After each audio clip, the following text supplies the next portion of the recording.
নমস্কার বন্ধুরা, আজকে একটা ইন্টারেস্টিং টপিক। এই টপিকটা অ্যাকচুয়ালি আমি কিন্তু সিলেক্ট করে আনিনি। এই টপিকটা সিলেক্ট করেছেন আমাদের নীতিন গডকরি স্যার। তিনি ভারতের রিসাইকেল প্রোডাক্টের উপর বিশেষভাবে জোর দিয়েছেন এবং তিনি বলছেন যে ৩০০ কোটি টাকা অ্যানুয়াল ইনকাম হতে পারে এবং ৫ লাখ কোটি টাকার বিজনেস তিনি বলছেন এই রিসাইকেল প্রোডাক্ট থেকে আসতে পারে।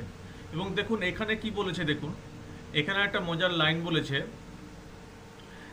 সেটা হচ্ছে যে if converted into useful product, অর্থাৎ যদি ওয়েস্ট প্রোডাক্টকে যদি আমরা কনভার্ট করতে পারি ইউজফুল প্রোডাক্টে, তাহলে কিন্তু এই বিজনেসটা আসবে। এবার প্রশ্ন হচ্ছে যে যেহেতু আমাদের কাজ হচ্ছে স্টক মার্কেট নিয়ে, তাই আমরা এখন দেখব যে এই যে ওনার যে উক্তি বা ওনার যে এই যে ভিশন, এই ভিশনের সঙ্গে স্টক মার্কেটের কি এফেক্ট পড়তে চলেছে। আমরা সরাসরি ওয়েবসাইটে গিয়ে আমরা কিছু স্টক এই সময় কিন্তু কালেক্ট করতে পারি, যেগুলো কিন্তু আমাদের ওয়েস্ট ম্যানেজমেন্টের সঙ্গে বা রিসাইকেল প্রোডাক্টের সঙ্গে সম্পর্কিত। আমি কিছু কোম্পানি কালেক্ট করেছি, যে কোম্পানিগুলোর নামও আমি আপনাদের সাথে শেয়ার করতে চাই।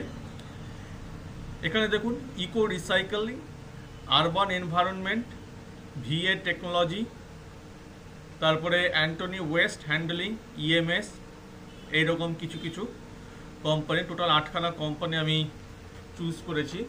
কিন্তু এই চুজ করছি মানে এই নয় যে 8টা কোম্পানিতে আমি ইনভেস্ট করব। এই 8টা কোম্পানি আমি ভালো করে অ্যানালাইসিস করব। এখানে কিছু কিছু দেখুন, এখানে কারেন্ট মার্কেট প্রাইস দেওয়া আছে, হ্যাঁ, বা তারপরে এখানে মার্কেট ক্যাপিটাল কার কি, পি রেশিও কার কি, সব এখানে দেওয়া আছে। কিন্তু এগুলো দেখে যদি আমি ইনভেস্ট করতে যাই তাহলে কিন্তু একটা ব্লান্ডার হয়ে যেতে পারে।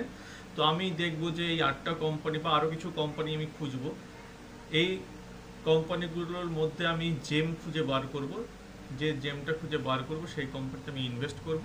আর যেটাতে আমি ইনভেস্ট করব সেটাতে আমরা সুইং ট্রেডিং নিতে পারি কি না সেটাও আমরা দেখব। যদি আমরা সুইং ট্রেডিং নিতে পারি তাহলে সেটাও আমি শেয়ার করব। আর যে কোম্পানিতে আমি ইনভেস্ট করতে চলেছি সেই কোম্পানিটাও আমি আপনাদের সাথে কিন্তু শেয়ার করব।